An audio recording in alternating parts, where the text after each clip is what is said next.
Hello, my beautiful souls. Welcome sa ating tarot reading sessions. Keep in mind, general reading po ito. Maring mag-resonate, maring hindi.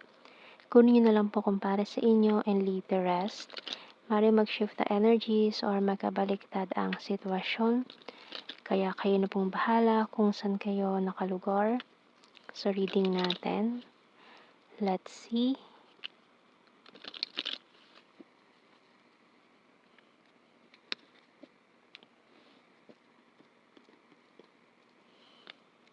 The Magician, Ace of Cups, Six of Cups, Tower card, Queen of Wands, Queen of Swords, Star, and Four of Cups. Bottom card natin, Strength card. So, may energies tayo dito ng Aquarius and Leo. Ayan, so maaaring itong taong to who rejected you in the past, nag-cause ng a lot of tower moments, problem, conflicts, pain, heartache. So,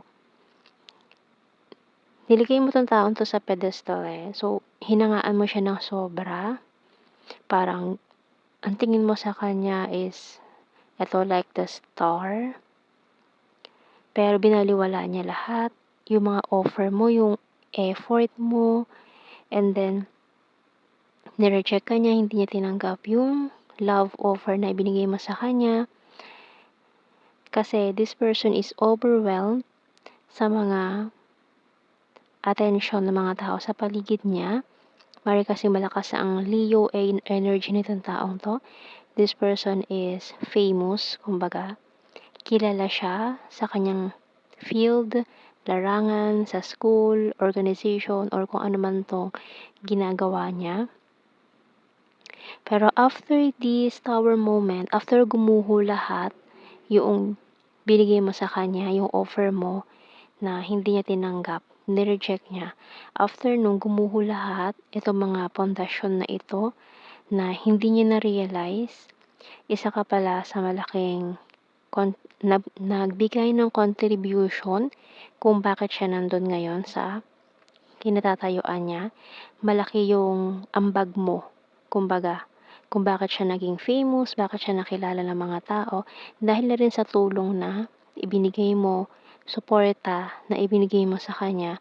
And then, nung umalis ka, doon parang gumuho din yung mga, niya, kumbaga malaking haligi ng pundasyon na meron siya ngayon ang nawala. So, hindi niya yun na-realize kasi palagi kang nandyan sa tabi niya. And then, nung umalis ka, saka lang niya nakita yung malaking kawalan sa buhay niya. So, ngayon, this person is missing you. Prioritized by Archangel Metatron. Focus on your highest priorities. I will help you get organized and motivated. So, ngayon, nakita mo na yung priority mo. Kumbaga kasi dati, ginawa mo tong priority. You put this person in the pedestal. Parang halos sambahin mo na itong taong ito. Ibinigay mo lahat sa kanya, ibinuhos mo lahat sa kanya, attention, time, pati funds, pera. So, ngayon, priority mo na yung sarili mo, which is a good thing, kasi hindi niya nakikita yung worth mo noon, pero ngayon, nakikita niya na malaking bagay ka pala, malaking kawalan ka sa buhay nitong taong to.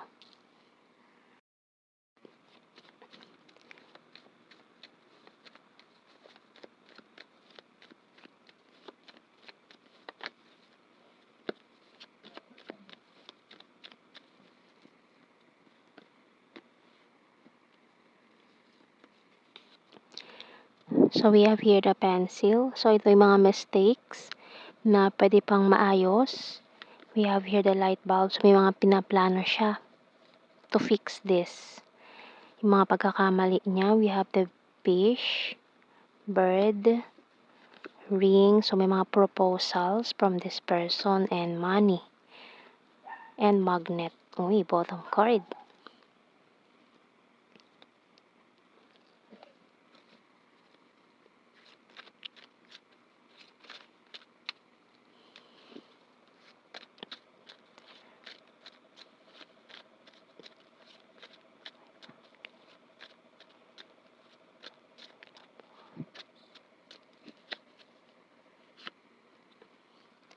So, ngayon nakita niya na you have these qualities, husband-wife material. I have fear and anxiety. So, gusto kanyang kamustahin pero ninenervyos. You're my destiny. I want to see you this weekend. So, gusto niya makipagkita sa'yo. May offer siya eh. May offer. Malaking offer para sa'yo. Guarded and wounded. Sorry, I'm wasted. Honesty is the best policy and I need to achieve my goals. Can you forgive me? Ayan, oh. Gusto niya humingi ng tawad dahil dito, sa rejection na to.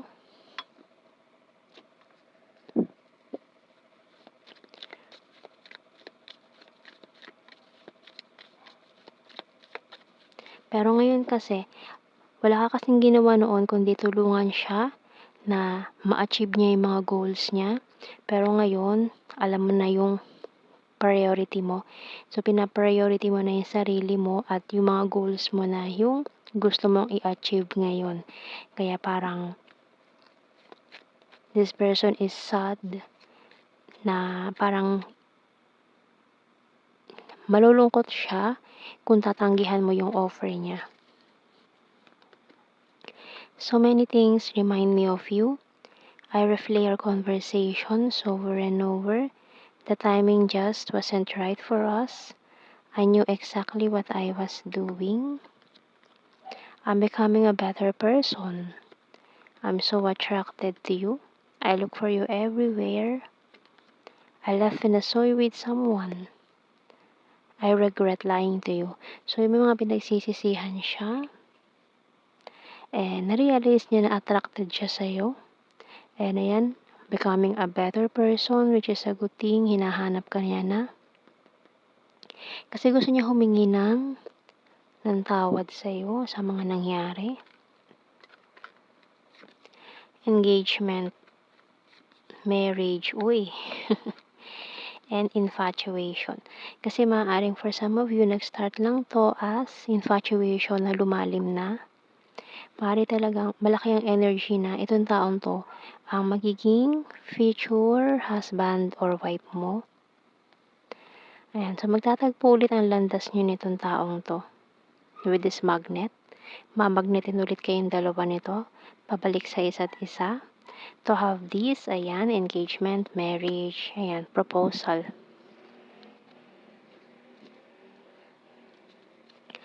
So, tingnan natin. Initials muna tayo. Letter D. H. A. L. M.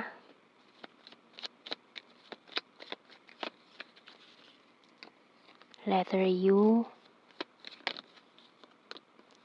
P. F. X. Letter W. N.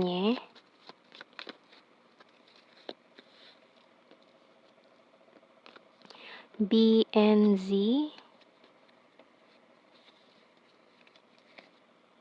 E. Bottom card. So, kuha tayo ng initials. General signs and messages. Full of charisma and attractive. Fantastic friend. November. Gemini, August. Need more signs. Flower, Visayas. Maring peace offering. Ayan. Funny. 9. Vulnerable. Perfect smile. Gorgeous. Caring. Sagittarius. Coins. Earth sign, Taurus, Virgo, Capricorn. Overthinker. Another earth sign, Taurus, Virgo, Capricorn. Number 6. Soon. September. Aquarius. Creepy stalker. So, ini-stalk ka niya naman ngayon. October. Weird. Libra.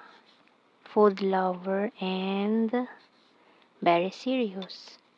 So, yan ang ating reading. Thank you for watching. Take care and God bless. See you in our next reading, guys. Bye-bye.